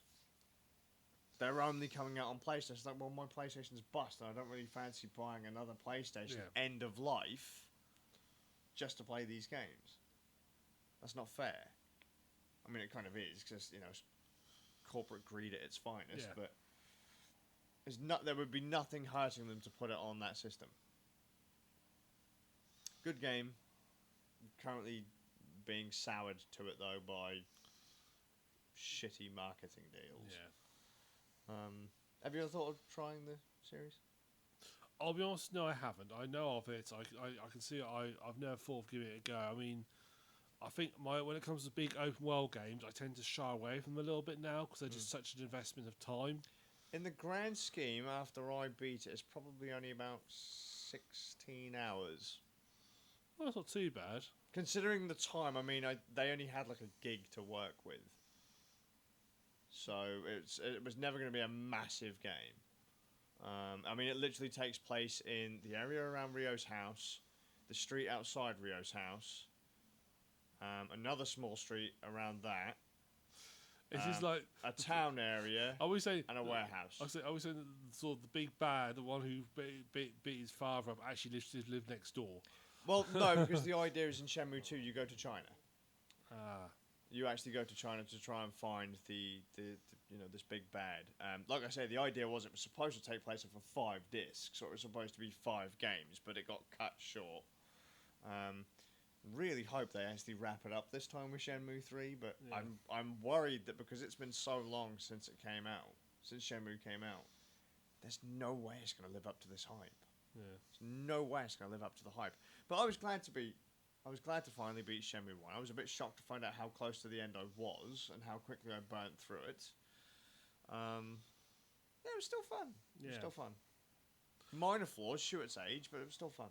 I always thought, the amount of times I've had a game, it's like, I'll play this game tomorrow night. Yeah, I'm only getting towards the end, but not that far in. I'll spend a couple hours on tomorrow night. Start the game next day. 10 minutes later, I've finished it. Yeah, I've done that before as well. I did that with some of the East games as well. I've probably got a while to go as yet. I've done it. But no, Shenmue was. I had to gripe about it because, as I said, Final Fantasy VII is on everything. That's a Square product. That was fun. That was a Sony thing back in the day, and now it's on everything. Shenmue is going to literally get kicked because it's going to be on PlayStation and PC. I will buy it on PC when it comes out, but my machines are absolute dog shite, so I don't know if I'm going to be able to properly play it. I want to play it and not have like micro stutters and things like that ruin my experience. Yeah. So there you go. I don't want to buy a new PlayStation 4. No, that would be a bit awkward. So, well, I've been I've done my bit. I've been on to. Have you got anything other games to talk about? Before we move on. Xbox One enhanced mode for Xbox 360 games is pretty good. Okay. I beat EDF 2017 on Xbox One. It was an Xbox 360 game. You blow up giant insects. It's a kaiju fan's wet dream. It's fun. Okay. Play it. Okay. That's it. Okay. I've ranted about Earth Defense Force. Yeah. EDF 2017 is basically the first game in the series. EDF 4.1 follows on from that. EDF is plagued with slowdown on last generation consoles, but for some reason playing it on Xbox One was quite smooth. So Well, they've got some magic trickery. Well, because it's obviously it's running emulated, and if an emulator is accurate, it tends to slow everything down as it would on the system. But they've done some jiggery pokery to get it to run smooth, so I can't complain because it was fun. Set frame rate to 2 off. And it worked. It was good. Yeah. Play EDF. Right Go. then. Okay. So on to TV. So I finished Battlestar this week. Glad to I talked about a couple weeks ago. Yep. And the last. Now he's gone and fucking said I'm not going to be able to upload this episode. Okay. Sorry. And the last season of Battlestar Galactica is very, very dark. Lots of bad things, lots of bad shit happens. So I finished. It's like I need a bit of a palate cleanser. And I initially dismissed this series until He needs a palate cleanser. Bad shit happens. I know where he's going with this. Yeah. Oh God. Okay. But this is a comedy, so it's fine. Yeah. So I've been watching Good Omens. Neil Gaiman and Terry Pratchett. Yes, and it was a Neil Gaiman that sort of drew me into it more because I've read a couple of Pratchett books, but I never got into them. Mm-hmm. I've watched some of the adaptions. I like the adaptions, but I wouldn't say myself I was a massive Pratchett fan. Your dad, on the other hand. Oh, he's obsessed with Terry Pratchett. Well, I would say it's the wrong way. He likes Terry Pratchett. He's got all the books, all the various tie-in books as well. He's read Good Omens and he told me about it, and he was the one who sort of gave me an idea of what the story was, and I thought, actually, that sounds quite cool. Yep. So I decided to watch it, and also because Neil Gaiman, I like Neil Gaiman, I like his urban fantasy he does. This is basically urban fantasy tied with Pratchett humour. Mm-hmm. So, it's set in the storyline of Good Omens. The Bible was totally true. The Earth is only 6,000 years old. Dinosaurs are put in there basically to troll paleontologists. As you do. As you do. That's what the reason they're there. And it follows a angel, because I can never pronounce his name, Aziraphale. Aziraphale, that's it. And also a demon called Crawley. And Crawley is the snake at the Garden of Eden. Aziraphale was in charge of guarding the gates at the Garden of Eden, or one set of the gates. And basically they Crawley's the one who basically tempts Adam and Eve out by giving them the apple and so forth, and tempts them out and so forth. And they basically are these like omens of two representatives of hell and heaven on earth. And they sort of quite early on sort of had a bit of a not as much of a friendship but like a respect for each other. Mm-hmm. But then as time goes on, I think they sort of start crossing each other's paths, and they basically become chums. Yep. Not even friends, but they are actually friends. Yep.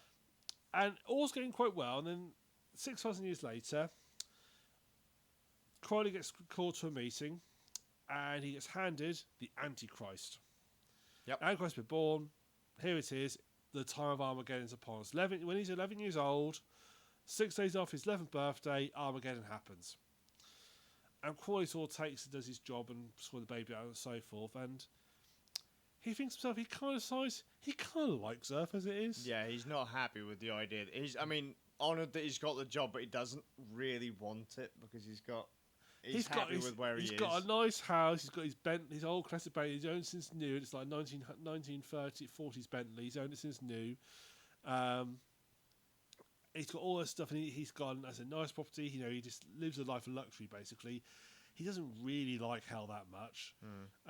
He's come to appreciate the things that humanity has created. Yeah, as has Aziraphale. They both. Well, basically what they said is that they've developed all traits of humanity. So, demons don't have any imagination. No. But Crawley has got an imagination because he's been around humans so much and he sort of thing. And they've rubbed off on him. Yeah, and the other one, the angel, Aziraphale. That's it, Aziraphale. He's sort of like developed a similar sort of relationship to May. Sort of like he sort of picked up bits and pieces that other angels don't. I mean, he can interact with them, whereas other angels like have no clue when they come to Earth. They literally don't know how to talk to people. They and so forth. question him, don't they? In the show, he's eating, and they're like, "Why are you eating?" Yeah, you don't need to do it. It's just what makes me fit in more humans. Yeah. But it's just in the first sort of minute when he And meets... and he enjoys it. It's something that he likes to go Yeah. and do. Now, obviously, they can't officially work together. Officially. Of course. So they come to the idea, well, Crow says, well, if I was to go to this boy and try and corrupt him into the ways of our law of the demon, of Satan, but you happen to go along as well and try and stop me, it would be a shame if you managed it, wouldn't it? Mm-hmm. Nudge, nudge, ring, quick. So they sort of do that. They sort of decide to... I'll give, as I always do this, I'll give a sort of spoiler bits for the first episode. Yeah. Although the spoilers actually you know about well in advance before they know about it. You know about these fishes well in advance. So they do this. They follow the Antichrist from where he was born and so forth, and all the way up to he gets to his 11th birthday. And they decide to try and sort of like do one last sort of distraction with his birth. He's going to get given a hellhound for his 11th birthday, and they then realise, and because the Zerophone decides to do a magic show at the 11th birthday, but he decides to do actual. Although he can do miracles and do it all properly, he decides to do it like a human would and does it really badly. Right. It's quite cool. They get there, and the sort of time comes, and wait for the hellhound to turn up to sort of see this boy, and it doesn't turn up. And they realise, oh, we done fucked up. We've found the wrong boy for the last 11 years. Mm. And it turns out back in, and he finds out quite early on, back at the nunnery. So there are a couple of families about to have a child on the day that the Antichrist is supposed to come to the world. They both end up at a nunnery. Only one of them is supposed to end up there. And they kind of fuck up and palm off the Antichrist to the wrong family. Yeah, there's one nun who wasn't there for the briefing because they didn't trust her, and then Croce walks up to him and goes, "Yeah, there's a baby that goes in that room." Because he got told by the father, because the father thought he was a doctor. Oh yeah, it's unit room 3. Crow goes enough. Yeah, room 3. Walks off and leads her to it. Mm-hmm. That's the wrong one. So they swap with the wrong one. So the story basically it follows those two and sort of their history as well. There's episode 3 is just half it's dedicated to just their past, how they know each other, and basically them approaching the end of the world. There's witches in it as well. There's witch finders in it as well, and how they all sort of tie together, and it's basically as they get towards the apocalypse and how they're going to stop it, and if they can figure out how to stop it somehow. And it's also worth knowing that sort of the force of heaven and hell kind of both want the apocalypse to happen. They want an excuse to go at each other, and so the Prophet's like, they want it to happen. So they're a bit when they sort of like say about trying to stop it. That both heaven and go, why would you want to do that for? We want to take on the demons. We want to. Why would we want to stop it for? Mm-hmm. And that's basically how they go on. So it's I said the theme of it is, well, it's not often that I watch a series, a comedy, and I actually laugh out loud when I'm by myself. And there are several bits in there where I literally found myself laughing out loud. I really enjoyed it. I found they've picked Martin Sheen and David Tennant as the two main angels. Martin Sheen being Aziraphale, David Tennant being Crawley, or Crowley as he changed his name to later on. And they nail it. To be honest, they nail from what everybody's been saying. They nail the characters perfectly. Yep. And they just work so well. I mean, David Tennant, I think, does a brilliant job of quality. They're just the right personality types as well. It's also, I mean, I don't know a lot about the book, so I've not watched it, so I read it. I mean, I looked through the reviews to see what people are thinking of it. It's got very good reviews from my people. Most people are saying it's really close to the books. It's really accurate to the books. It's really faithful. Just what you want. There's also a lot of negative reviews. You know what the negative reviews are saying?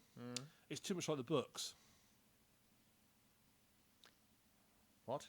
Yeah, that's what I thought. It's like, you are what, but it's an adaptation of the book, so wants to be close to the book. And you'll complain that it's too close to the books. They haven't changed it all. Well, we don't want it changed. If for someone who hasn't read the book, I want to see something that's like interpretation of the book that's relatively faithful. Yeah. So I get the books like, and you'll say no, it should be completely different.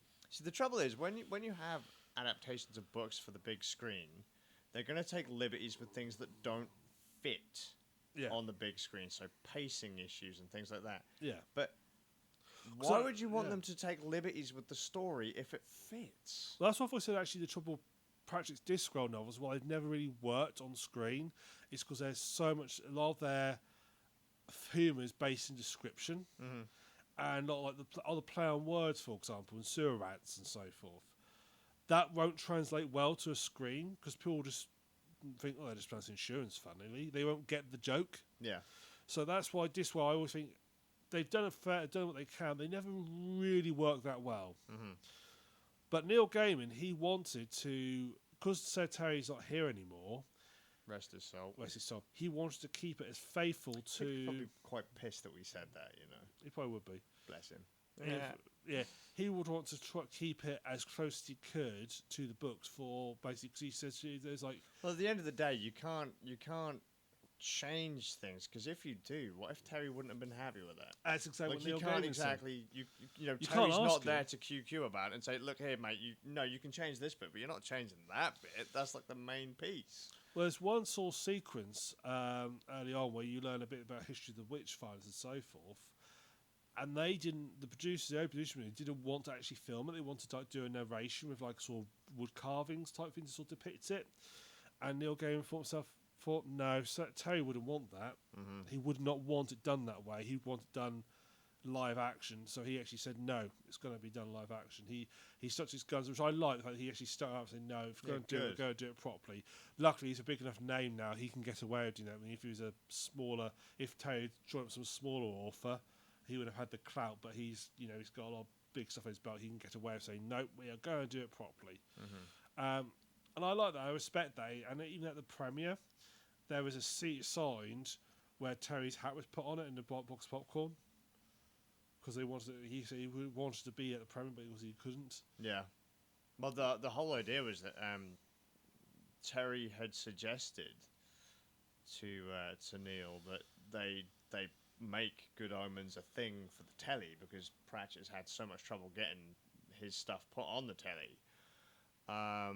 Neil Gaiman's like, yeah, sure, cool, thinking that Terry's going to be around for a few more years, and then He wasn't. Yeah, and then Neil Gaiman was like, this kind of almost became His obsession, yeah. yeah, like I would grant my friend his parting wish. Yeah. Very sad, actually, when you think about it. It is, but I'm glad he did it. Yeah. And Neil Gaiman, I think he's actually quite a cool guy. He's keen to keep honest and so forth. He's quite, despite the stuff he writes, is very, well, when he's by himself, it's very bloody and gory stuff. He's actually, I think he's actually quite a respectable, cool guy. Yeah. Apparently, from what I understand, I don't know how accurate this is. I'm sure I read this in one of Pratchett's books, actually. It might have been in a magazine or something. That Neil Gaiman was one of the first people to actually properly interview. Neil Gaiman was one of the first people to properly interview Terry for a magazine back when the Discworld stuff started. Way back in the day. Right. Like in the 80s. That was just it. That's how they became. All right. Chatty. Neil Gaiman has been writing stuff for a long time. Very long time. Well, you got to think Good Omens is what? Late 80s, early 90s? I think it was published early 90s, wasn't it? Yeah. There are some sort of acronyms in it which don't really fit. There's like a couple of characters who their backstories would make sense if they'd grown up from the 1980s, but don't necessarily make so much sense now. Yeah. And they do have changed a few bits for it, like, in the book, Crow decides to cause disruption, he severs the landlines. Yeah. Obviously, now... That wouldn't work now. So now he disrupts the mobile phone network. So they've done a few little bits to update it and so forth. Yeah. But then you kind of have to, because otherwise it would fall. You'd have to, yeah. They've changed it when they need to. Yeah. They've updated things when they need to keep it relevant and sort of still modern day. Although it never specifies when present day is, actually, to be fair. Yeah. They've done it, but I would say, yeah. I mean, I literally watched it over the course of 3 days. I would have watched it in a day, but I had work. So I got to 3 episodes. I thought I'd love to watch I'd love to watch all 6, but I need to go to work tomorrow. And the next day I was a late night, so I watched one, and I was up and so I watched two. So of course the 3 days I watched the whole lot. Sure. And as soon as I finished watching, I want to start watching it again. I enjoyed it that much. Like, I just want to watch that from the start again. It So- seemed quite nicely produced. I did have one beef quite early on, though. What? The audio mix in episode 1 seemed a bit floaty in places. Yeah, that's because you're an audio perfectionist, and I didn't notice. God, it, I so- wish I was, but no, I don't know. Just sometimes volume seemed a bit out there. Things seemed a bit more spacious than they probably should have been. Well, I can't say I noticed that. Like I say, you're an audio perfectionist, so you give audio files a bad name. Cool. Anything from you for TV for you? No, I started watching and I didn't get a chance to finish much more Okay. than episode 1, so I still need to watch it. I'm looking forward to it. Good. So the only thing I think we need to talk about is our big event. Yep, it's that time of year again. Slightly later that time of year again. 24-hour Yeah, 'cause podcast. technically, it would have been today, tomorrow. Yeah, stuff like that. It's the last one, wasn't it? Yeah, it was the first what would have been podcast weekend in June. The first podcast. Yeah, I'm pretty weekend, sure it was so- that was the 9th. Yeah. 8th, 9th Yeah, that sounds about right. last year. So yeah, it would have been this time last year, basically. Red Nerds 24 hours. 2019. And we're We planning. survived. We haven't pod faded and we didn't kill each other in the Yeah. last one. So we're planning it for what would be our next podcast day, which would be the 22nd. I think so. 22nd, Which 23rd. I'll check the diary. We better get this right. 22nd and 23rd. So the idea is we're going to be streaming for 24 hours. Start time to be confirmed because I work on a Saturday now, every Saturday. Yeah. So I'll be basically sort of what time I get away, get home, get changed, and get here. But probably looking, I think, sort of mid-afternoon. Yeah. Yeah, so like sort of 2 o'clock time. Yeah. Yeah, for 24-hour stream, we're going to be playing a selection of games, PC, console. We've got one of our listeners coming over. Who'll be staying that weekend. He'll be joining us. Yep. That poor bastard. Yeah, unlucky man. I warned him. Yeah. But yeah, that's the plan. We're going to have 24 hours of absolute funnage. hopefully. I'll try to keep up more this time rather than fall asleep midway through. That's all good. Although having been at the farm all day and the day before, I might be quite tired. I'll be a but dribbling we'll wreck by the time we get to the end of it. Yeah, we're going to do a selection of games. We're going to try and sort out I'm going to try and find a torture game that we tried to do last time, but my PC, at that point, Steam decided it wasn't going to play it anymore. PC said no. No. If so, in fact, it played 2 days previously, fine, because I tested it to make sure it worked. It said, nah, mate. No. This is already getting stressful enough as is. How about we skip? Yeah. So, basically, it's we've got a few ideas what games we want to play. If anyone's got any requests, by all means, at cost, and if we've got them, we'll have a look at them. Yep. I think it's got to be something that we can either do in a couple hours or something that you can drop in, drop out. So, a big long RPG might not be the sort of in-depth story-based RPG is probably not the best choice. Yeah, for sure. But anything that you mentioned about doing Monster Hunter, I might do a bit of RimWorld because that's sort of a drop in, drop out type thing. Yeah. We've got a few ideas and we'll try and have some fun. See how it goes. Yeah, Just wing it, mate. yeah. So what I'll do is try and set up to do I've got to count how once we've decided on that time frame, I'll do like an announcement video or something saying it'll be at this time. But yeah, just come join us on Twitch and the YouTube. You can't do 24 hours to YouTube, can you? Did we know this one last time? We could only use Twitch. No, we can do We both. only do, we It only just do won't save an archive on YouTube. Might be what it is. I know for some reason I had to export everything over to you. I had to export everything over to YouTube. In smaller chunks. I had to download it from Twitch, which is built-in download. It didn't work, so I had to use a third-party Twitch downloading tool to download the file from Twitch. Yeah. and then I split it all up and upload it to YouTube. Yeah, because I think YouTube has a limit to how big the file size can be. Yeah, I split it all. Yeah, I don't. I think the latest 12. I think you're right. 12 hours is its limit. Yeah. But yeah, I download it all. I just split it all up into game segments and then upload it all to the US of the Tubus. But yeah, 24-hour live stream. We're mad, aren't we? Really. Hopefully this works. I mean, I've been fiddling around with a setup. We actually, out in the garage. we actually more pay than last time. Last time the studio wasn't even built. Yeah, that was it. It was built the day before.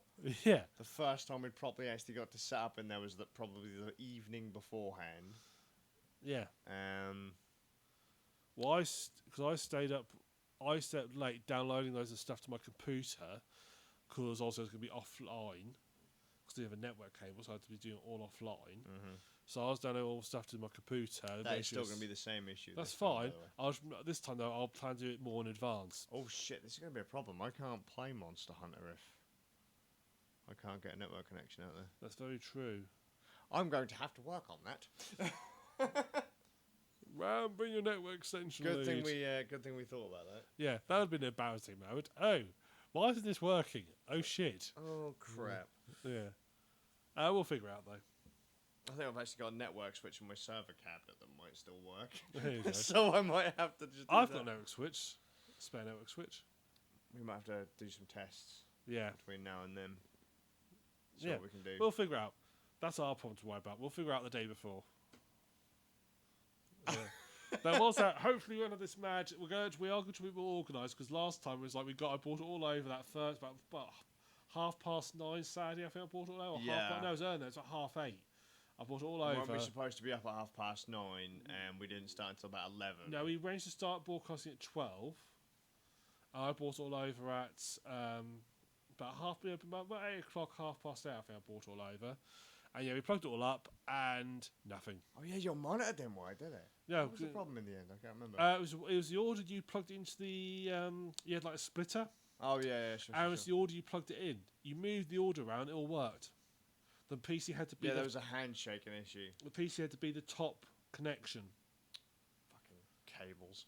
Yeah, because I thought it was a PC. I thought Ace trying to think it was a PC. You freaked.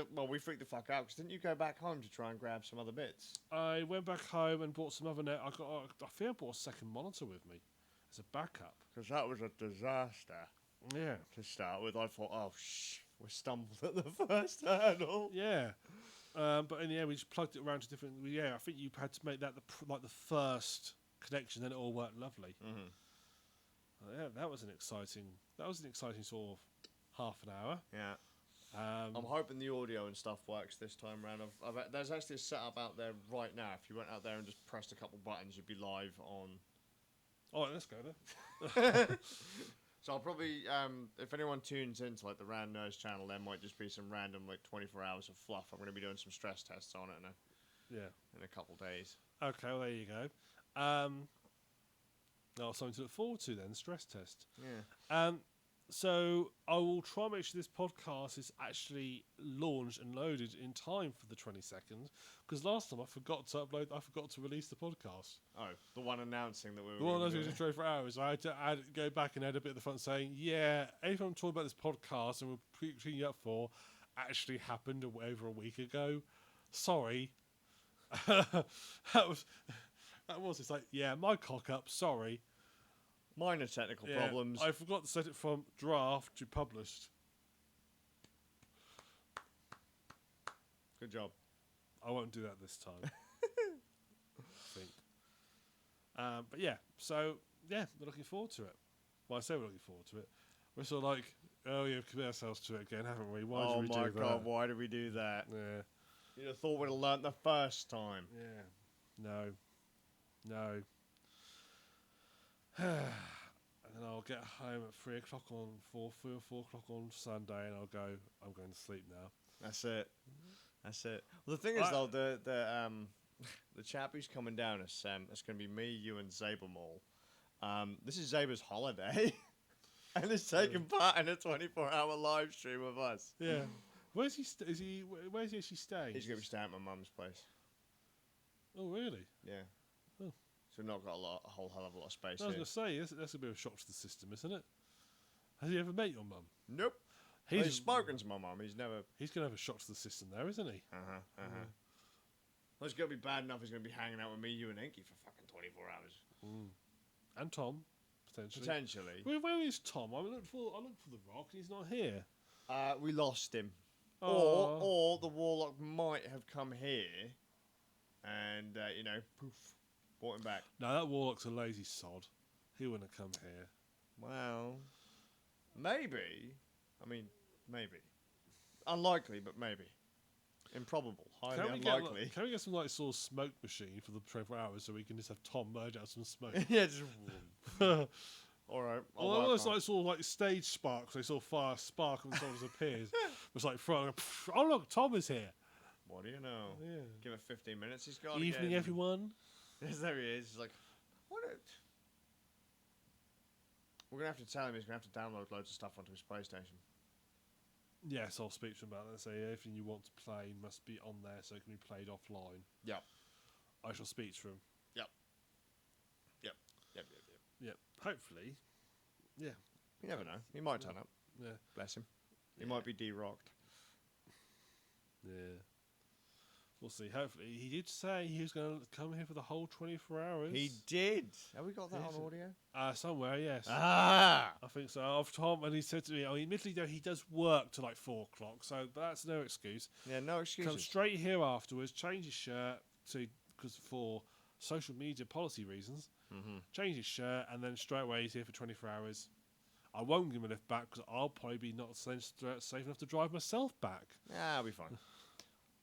Just crash out in the garage. Well, that's what we need to do is just put a little bed. Well, you see, it'd be right. See, if I'm going when my outside office is set up. There you go. Yeah. When my outside office is set up, that's got a futon in it. The futon's currently sitting in my garage now, ready for it. You're already prepped and ready. Yeah. Futon will be there. It's like, You're prepped for next year's 24 hours. Exactly. That'll be out the corner and crash out corner. Yeah. Oh, so we're planning at some point in the future we're going to try and do some live streams of some board games. Yep. Lots of tabletops. Blood Bowl type sort of situations and so forth. I might even get Luke to play some Warhammer. We were supposed to do Blood Bowl for the 24 hours, but we don't. Logistically. Yeah, we're going to be taking the piss getting that set up and ready to go. We ain't got the space really. No. No, because but I don't know how big a Blood Bowl battle mat is. It's quite big. Not in the grand scheme, but if you want to Warhammer, you normally work on 6x4. Is what you normally work on. Well, I mean, in the grand scheme, you could fit it on the coffee table in front of us. It's just setting up everything around it to be able to live stream it. Yeah. So. Yeah, that's the thing. It takes up quite a bit of space. It's the gear that goes around it, not the actual game itself. That's going to be a problem. So. But yeah, we'll have that. Well, hopefully, it'd be nice if we can do some of those in the future. Yep. I haven't played Blood Bowl since I was in high school. Yeah, I need to buy. I will buy the set. Cool. I won't necessarily rush to buy it now for the live stream because I can wait a month, then I'll buy it. I might buy myself a set. Yeah. We could do with a new set. Cool. Yeah. Then what I'll do, because I'm having to get. I'll try to get back into my war game, but I'm trying to do more smaller scale stuff. Yeah. Stuff doesn't need massive armies to play. Blood Bowl's a good one because teams are cheap. Well, they were. Yeah. Reasonably. Well, just buy some normal Skaven models and just paint them up. Yep. Stick a little, I'm sure you can find some mini football somewhere, stick them on. I've also been looking at getting a game called Bolt Action, which is it's actually written by some actual Warhammer war modes, but it's a World War II tabletop game. I've been looking at getting that. I thought that'd be quite cool. Sounds neat. Yeah, you can choose the players. I'm guessing. That's right. I'm guessing you would want to be the Germans. Why not? You're making it sound like I'm evil. Well, sometimes. Yeah. A little bit of colour. So we hope to see you on the June the 22nd. So if this is the audio version, you need to keep an eye on Twitch, also YouTube. I'll change the update on Twitch to announce the time it's going to be launching. Yep. So keep an eye on that. But once we're launching, obviously you can come drop in and drop out. We'll play a number of games over the course of 24 hours. We'll be interacting with everybody, talking to everybody through Twitch and so forth. We need to do some more streams on Twitch. We do. I did say I was going to do that last time, but it's been a ball ache just keeping up on my own at this point. Yeah. It'd be nice if some way we could do streams remotely, you know, where we don't have to be around each other at the time to do it. It'd be nice as a way to do that somehow.